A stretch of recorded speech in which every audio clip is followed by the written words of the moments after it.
estamos nuevamente con este programa que tiene la única intención de orientarles y ayudarles en cuanto a salud se refiere. Es un programa de orientación que lo damos con mucho cariño y así ya prácticamente, mamá, son casi 20 años, 19 años que estamos emitiendo en diferentes formas, antes con nombre de Parada Médica, pero ahora estamos con el doctor Oscar Parada. Ahora vamos a hablar de un tema, como siempre, algo que a ustedes les va a interesar mucho, que es qué hacer cuando un bebé nace. Ese momento nos llega absolutamente a todos, primero como papás y después como abuelos, también tenemos que seguir asesorando a nuestros hijos, ¿no es cierto?, para que cuiden bien a nuestros nietos. Entonces, vamos a hablar acá del recién nacido. Cuando un bebé nace, es como que a los papás les entregan un vehículo nuevo y le dicen, bueno señores, a partir de hoy día ustedes se encargan de su manutención, de manejar, de cambiar la caja, de cambiar los frenos, etc. Entonces es un desconcierto total. Entonces vamos a ver detalles importantísimos de qué es lo que hay que saber cuando un bebé nace. ¿Qué tienen que preguntar en la clínica, mamá? Porque a veces nacen su bebé, ¿y cómo nació tu bebé? Me han dicho que bien, y el chiquito a los 2 años no camina todavía. Entonces aquí este detalle que voy a presentar, mamá, es bien importante. Una de las cosas que ustedes tienen que saber, cuando vayan a la clínica a tener sus bebés, pregunten después de que nació el bebé, ¿cuál fue el Apgar de un bebé? Entonces vamos a ver que este es un detalle bien importante. Pongan la atención y compártanlo con la gente que es joven, que va a tener sus bebés, que vean este programa ahorita, porque es de orientación y es bastante buena. En primer lugar, recién nacido, uno se pregunta, ¿fue todo normal en el parto? La primera pregunta. Segunda, ¿por qué se está poniendo amarillo? ¿Tendré suficiente cantidad de leche? ¿Cómo evitaré los terribles cólicos del primer trimestre? Bueno, esto vamos a desarrollar poco a poquito. Pero primero vamos con el primer tema que habíamos dicho que era el Apgar. El Apgar es el puntaje que le da el médico que recibe a un bebé. En los centros más especializados son los neonatólogos, en otros son los pediatras generales y en otros lugares donde hay menos disponibilidad de personal, simplemente los médicos generales también reciben a los bebés. Entonces, el médico cuando nace el bebé, y hay un score que se llama Apgar. Apgar es el apellido de una enfermera norteamericana que hizo esta propuesta y fue muy aceptada. Entonces, la nota que le da el médico cuando el bebé nace, habla mucho, mamá, habla de cómo nació ese bebé. En primer lugar, se hace una valoración al minuto, a los 5 minutos normalmente, pero si ese bebé no está bien todavía, hasta los 10 minutos para saber cómo nació. ¿En qué consiste este Apgar? Fíjense este score. En primer lugar, acá el color se valora del bebé, el color de la piel, el ritmo cardíaco, el pulso, los reflejos de irritabilidad, el tono muscular y la respiración. Cada uno puede tener 0, 1 o 2 puntos. Primero, por ejemplo, el color de la piel, si está totalmente morado, pues es 0 puntos. Si está discretamente rosado o menos azul, entonces solamente tiene las piernitas azules o las manos azules, es 1 punto. Y si está todo rosadito, entonces está totalmente normal. El corazón no tiene latido, acá es menos de 100 y acá es más de 100, que es lo normal. Entonces, 0 puntos, 1 y 2 puntos. Reflejos de estabilidad, cuando uno le mete la sondita en la nariz para sacar el moco, no hay respuesta ninguna, el bebé ni responde. Acá hace un poquito, llora muy débilmente, pero hay una respuesta. Y acá el chiquito patalea, se defiende con las manos, quiere quitarse la sonda de la nariz, etc. Tono muscular, hay chiquitos que se chorrean como trapos cuando uno los levanta. Eso es ningún tono muscular. Hay otros que están normal y hay otros que son fuertes, ¿no es cierto? Entonces, seguimos con los puntajes, 0, 1 y 2. Acá se van sumando los puntos para que ustedes sepan, cuando les dicen el Apgar de su bebé, es esta puntuación. Y por último, la respiración. Puede estar ausente, un bebé asfixiado, débil o muy leve o irregular, y acá la respiración fuerte. Entonces, de acuerdo a este score que le da el médico que nace al bebé a los minutos y a los 5 minutos, y si hace falta a los 10 minutos más, es la nota que ustedes reciben cuando les dicen el Apgar de su bebé fue 8 y 9, que significa que estuvo un poquito morado, pero que es lo normal, y después al momento recobró su vitalidad. Entonces eso quiere decir que fue un bebito que nació sin problemas. Entonces no se olviden preguntar, doctor, ¿cuál fue el Apgar de mi bebé cuando después de que nazca su bebé? Por ejemplo, de 0 a 4 puntos hay una asfixia grave. De 5 a 7 minutos una asfixia moderada y de 8 a 10 se considera 8, 9, 10 se considera totalmente normal. Entonces esto es importante saber para ustedes también, mamás, cómo nació su bebé, con qué Apgar. Pregunten siempre, nadie salga de la clínica sin saber cuál fue el Apgar de su bebé. Tienen el derecho a preguntar y el médico tiene la obligación, mamá, de comunicarles cuál es. Porque, ¿qué pasa? Si el Apgar fue con asfixia grave, puede existir una parálisis cerebral. Están viendo una carita de un niñito con parálisis cerebral, retraso mental, puede haber ceguera, sordera, microcefalia, convulsiones, que puede ser una epilepsia a la larga. Entonces, es bien importante más que sepan qué ha pasado. Si es una asfixia grave, se asfixió con 4 y 4, se mantuvo asfixiado durante mucho tiempo y ahí va a haber daño cerebral. Si fue a 5 a 7 asciente, asfixia moderada, todos estos síntomas pues, se vuelven mucho menos comunes, ¿no es cierto? Y si 8 normal, prácticamente inexistentes. Todos tienen una pequeña potencia acá de algún dañito, pero normalmente no debería haber ninguno en condiciones ideales. Yo debo confesar que en un viaje que hice al interior del país, mamá, fui a una charla y en vez de y había quedado en ver a los hijos de los médicos, que eran 8. Me quedé al final viendo más de 80 pacientes, mamá, y me llamó la atención. Es un lugar turístico boliviano muy lindo, ¿no? Muy lindo. Pero la verdad que me llamó la atención la cantidad de chiquitos con daño cerebral que habían, ¿no? Y la mayor parte de ellos porque no llegaron a tiempo, el acceso a los médicos era imposible. Y es un lugar más donde va muchísima gente en Bolivia, voy a decir, es Uyuni, Salar de Uyuni, donde hay muchísimos niños con retardo mental. A mí me impresionó eso. ¿Cómo es posible que en el siglo XXI todavía tengamos tanto retardo? ¿Por qué? Porque faltan todavía recursos médicos y falta atención a la gente, falta orientación, mamá. Entonces, esos son los que llamaban antes acá pues, los OPAs, ¿no? Así todo el mundo tiene su OPA ahí. Esos chiquitos asfixiados, mamá, que tenían partos muy malos. Por suerte esto va mejorando poquito a poquito, pero hay lugares donde están muy olvidados y todavía hay que seguir peleando, hay que seguir educando y hay que seguir exigiendo también, porque se dé más recursos al presupuesto de salud. Ahora vamos a ver algo más. Acá estamos viendo otra imagen, por ejemplo, acá de esta chiquita con parálisis cerebral. Muchas veces, cuando ustedes ven a un niño así en sillita de ruedas, por ejemplo, no se imagine que están totalmente perdidos, que no escuchan nada. Muchas veces la parte motora es más afectada que la psicológica. Entonces ustedes ven a un niño en silla de ruedas y dicen, pobrecito, nuevecito, ¿no? Y él está escuchando eso y obviamente para su autoestima, para elevarse un poquitito, no les ayuda mucho. Muchos chiquitos tienen un daño motor grave, pero la parte intelectual no está tan lastimada. Por lo tanto, tengan en cuenta cuando vayan con sus médicos, por favor, siempre pregunten, doctor, ¿cuál fue el Apgar de mi bebé? Y es del 1 al 10. Cuanto más cerca del 10 sea, es totalmente normal. Tienen que darle 2 numeritos. Aunque no se acuerden toda la historia, pregúntenle cuál fue el Apgar y cuando vayan a su pediatra, o si es el mismo que anoten la ficha, su Apgar fue tanto. Entonces saben que ese chiquito, del momento de nacimiento, nació bien. Saben si ese bebé nació un poco asfixiado. Y saben si esa niña o niño nació muy asfixiado. Entonces uno ya tiene que prever lo que puede pasar a partir de ese momento, con las consecuencias que ya dijimos que pueden tener si tienen asfixia. Ahora, la segunda parte, ¿por qué se está poniendo amarillo? Esa es una pregunta que de cajón viene en las mamás, porque ven que sus chiquitos se ponen más amarillo, no así como este parece ya limón, ¿no es cierto? Pero se van poniendo más amarillitos y llama la atención porque su piel está amarilla y las mamás a veces se asustan. Señoras, tienen todo el derecho de asustarse porque la ictericia no tratada en las primeras 24, 48, 72 horas puede dejar secuelas realmente funestas. Vamos a hablar un poquito de la ictericia en el fondo ahora, porque vale la pena que ustedes sepan qué es la ictericia.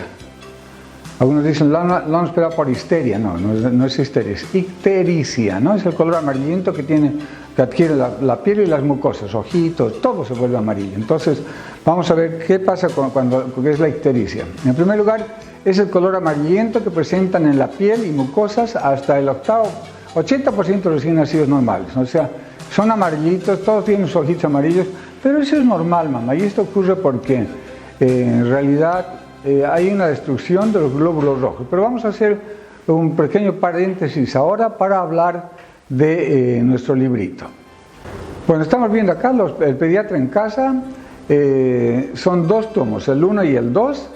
El 2, bueno, son complementarios, ¿no? Uno sin el 2 no sirve, ni el 2 sin el 1 no sirve. Entonces, hemos hecho para que sea más fácil lectura por separado.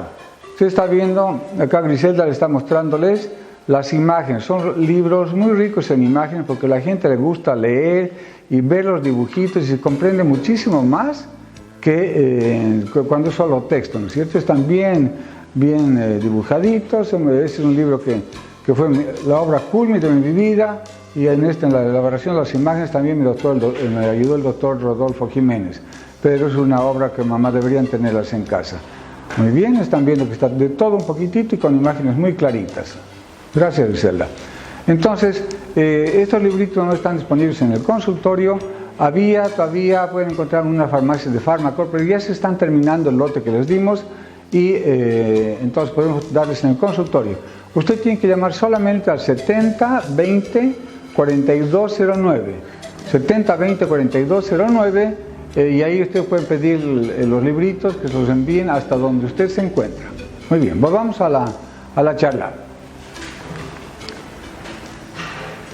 Normalmente cuando el bebé está dentro del útero, también esta imagen, dentro del útero, el bebé necesita poco oxígeno porque el oxígeno se lo da la mamá a través del cordón umbilical, o sea, es la forma de respirar.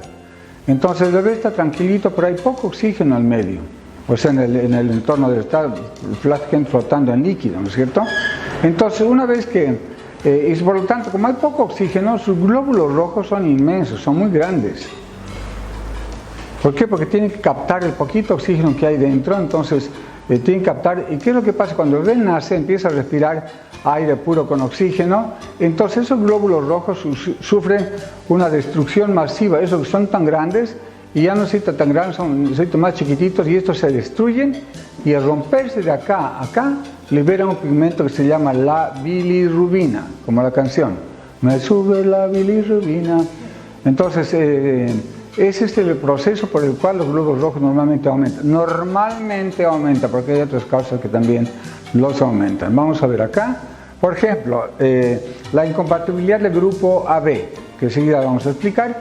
Cuando los chiquitos nacen con chinchones acá, eso se llama hematomas, ¿no? Puede ser un hematoma muy grande, muy chiquito, pero ¿qué es un hematoma? Hematoma es la acumulación de sangre acá hay puro sangre. Entonces se hace un coágulo, y de ese coágulo pues la va liberando más hemoglobina, globina. Entonces un chiquito pequeño que haya tenido un parto dificultoso por una mamá con pelvis muy estrecha, por ejemplo, puede tener este chinchón, y de acá va liberando más bilirrubina que un niño normal. Entonces estos chiquitos con lesiones pueden tener mayor índice de bilirrubina y teñirse más fácilmente y ocasionarse más fácilmente un daño también. Acá los chiquitos, por ejemplo, que vamos a ver esta imagen, estamos con un bebé que tiene una infección, es una infección, una sepsis. Entonces una infección de un bebé recién nacido también aumenta la bilirrubina y también aumenta la prematurez. Entonces es importante tener en cuenta como médico, cuando va a hacer la valoración de qué hace con estos chiquitos, pues hay que hacer algo inmediato. Primero, ¿qué es la incompatibilidad RH? Es lo que habla mucho. Esta mamá tiene las células O positivas o negativas. Esta mamá es cero negativa, que es la sangre más codiciada porque no puede recibir más que de ella sola, ¿no? Y acá el hijito salió la sangre del papá positivo. Entonces, ¿qué pasa? En algún momento del embarazo, estos anticuerpos, estos glóbulos pasan a la circulación materna, pero la mamá no puede tener estos glóbulos dentro de su cuerpo. Entonces, estas mismas células generan anticuerpos, o sea, algo que rechaza el células, empieza a destrozar. Y cuando el siguiente embarazo, generalmente el siguiente embarazo, ya empiezan a pasar directamente, si el bebé es positivo, empieza a pasar los anticuerpos de la mamá que ya tenía de memoria y empiezan a destrozar sus glóbulos blancos, o son glóbulos rojos, perdón, propios del bebé, positivos. Entonces acaba de tal vez una muerte prematura del bebé con daño cerebral mucho más importante. Entonces, este es una incompatibilidad por el RH y algo parecida con los grupos sanguíneos. Este es, cuando por ejemplo es OA, el grupo OA también es clásico, pero porque el O positivo puede dar a cualquier persona, pero no puede recibir más de ningún otro grupo. Entonces cuando el bebé es A y la mamá O positivo, también hay un choque parecido a este, el del RH, pero menos importante, menos profundo y con menos secuelas. Esa es otra causa también de que hay una ictericia masiva, los glóbulos rojos del bebé se empiezan a destrozar y obviamente que no solamente van a aumentar el color, sino también van a hacer que la perfusión, que la irrigación de su cuerpo de glóbulos rojos y obviamente oxígeno sea menor. Aquí tenemos un chiquito que tenía 22 de bilirrubinemia a los 24 horas, ¿no? Esto es grave, depende muchísimo del tiempo y la calidad del bebé. Si usted tiene un bebé prematuro, si tiene un bebé que ha tenido asfixia, que el parto ha sido dificultoso, si tiene un bebé que tenía riesgo de infección, si la bolsa se rompió más de 24 horas antes, entonces este chiquito tiene un potencial aumentado, un riesgo aumentado para tener un problema de bilirrubina que se llama kernicter, que enseguida vamos a ver de qué se trata. Entonces este chico está muy amarillo, la mamá nota que a los 48 horas ya estaba como pollito, el médico viene, si está en un hospital pues tendrá que someterlo a esta tabla de bilirrubina. Y el tiempo, o sea, cuanto más chiquito es el bebé, más riesgo es que se le impregne su cerebro, que más tempranamente se le dañe. Si está asfixiado, si es prematuro, si tiene una infección, si ha sido un parto complicado, todo aumentan. Cuanto más chiquito, peor, ¿no es cierto? Entonces, acá uno dice, habrá que hacer fototerapia solamente, y acá ya simplemente hay que hacer recambio sanguíneo, hay que cambiar sus glóbulos rojos por glóbulos rojos normales y sacar la bilirrubina de su plasma, porque si llega a su cerebro se va a complicar. Ahora más o menos uno puede, ¿cómo puede ver en la forma práctica? O sea, ve a su bebé amarillo, desvístalo y ve, señora, si la ictericia llega primero a su barriguita, a sus piernas, a sus pies, y si llega a sus manos, a sus palmas, a sus plantas y a sus palmas, la cosa ya está bien grave, mamá. Entonces, ya que vea que están en las partes distales de sus extremidades, ya en rodillas abajo y codos abajo, ya es una forma de preocuparse e ir a consultar inmediatamente a su médico. Ahora, cuando están amarillitos los bebés pueden tener hasta 12, 13 de bilirrubina, no pasa mayormente nada, pero sí es bueno si están en los ambientes hospitalarios, pues que le pongan fototerapia para evitar de que este valor suba. Entonces, cuando ustedes también, mamás, bien importante, cuando ustedes pregunten a sus médicos, cuando nazca su bebé, doctor, ¿cuál fue la bilirrubinemia? ¿Qué grado de ictericia tuvo mi bebé? Más fácil. ¿Cuánta ictericia tuvo mi bebé? En realidad lo que quieren preguntar es cuánto de bilirrubina llegó a tener, ¿no? ¿Con cuánto entró a fototerapia y cuánto salió? Valores de 18, por ejemplo, 18, 20, pueden no significar nada para un chiquito que nació con 3 kilos 400 de buen tono, fuerte, llorando, etc. Pero un bebé 18-20 que tiene 2 kilos 200 y nació medio asfixiado, ese chiquito se va a impregnar, se va a lastimar su cerebro. Acá tengo, por ejemplo, ¿cómo se trata? Bueno, se descubrió que la luz aclara el pigmento y les hace el pigmento a través de la piel. Entonces una buena cosa, si la ictericia no es muy grave, pues hacerle tomar bañitos de sol al bebé. No de mediodía, no, de 9:15 a 9:20 o 9:25, 10 minutitos en la tarde de 14:30 a 3:20, o sea, unos 10-15 minutitos por día, no le va a hacer mal, pero se va a aclarar más tempranito, ¿no? Si esto está de alto en la casa ya. Si tiene más ictericia, pues mejor que lo dejen en fototerapia. Mamá, la fototerapia también le va a salir unos granitos acá, va a subir la temperatura, a veces hay que darle más suerito para que se hidrate, pero pues es una medida muy salvadora en caso de que la bilirrubinemia sea moderada. Y el último, como les decía más, es que la bilirrubina debe ser muy grande, muy alta, ya arriba de los 18-20, hay que recambiar la sangre. Se saca su sangre amarilla y se pone sangre roja. Amarilla sí, del mismo grupo, hay que hacer todo un procedimiento, tiene que ser intrahospitalario, pero ya es la única explicación, ¿no? Y por eso en algunos bebés se cambia su sangre, porque el bebé que tiene ictericia tiene demasiado bilirrubina en su plasma. Entonces, esto si llega a impregnar el cerebro, va a dejar secuelas, mamá, que se llaman kernicterus. Entonces, estamos hablando de la ictericia. Cuando hay ese daño cerebral, cuando la bilirrubina indirecta pasa y mancha el cerebro, tiñe el cerebro de amarillo, entonces ya se produce un daño irreversible, que es un daño que se ve macroscópicamente como una mancha amarilla en el cerebro. ¿Por qué? Porque el riñón o el cerebro no puede metabolizar, no puede evitar que ese pigmento entre al cerebro. Y al final quedan estos chiquitos muchas veces con sordera, ceguera, parálisis cerebral, retardo mental. O sea, este es un daño serio que produce al cerebro la impregnación de bilirrubina. Ahora, ¿tendré suficiente cantidad de leche? Quiero comentarles, mamá, de que no hay madre que no tenga suficiente cantidad de leche para dar a su bebé. Lo que hay mal asesoramiento, malas intenciones de vender mucha leche artificial, pero toda mamá tiene cantidad suficiente si es adecuadamente asesorada. Todas las mamás. Hay algunas indicaciones para contrarrestar la lactancia, no dar lactancia, como por ejemplo la tuberculosis, el SIDA, pero son realmente muy contadas. Entonces, todas las mamás tienen que defender su derecho a dar la leche de pecho y evitar que en todas las clínicas, a veces por comodidad del personal de salud, que para que no esté llorando de hambre supuestamente el bebé, le dan su mamadera, ya se quedó con su mamadera y ya salen, incluso regalan latas de leche cuando salen de la clínica. Eso no es bueno, mamá, eso es un atentado contra la lactancia materna. La lactancia materna es excelente hasta el año. Entonces, cuiden un poquito el derecho de dar leche a sus bebés.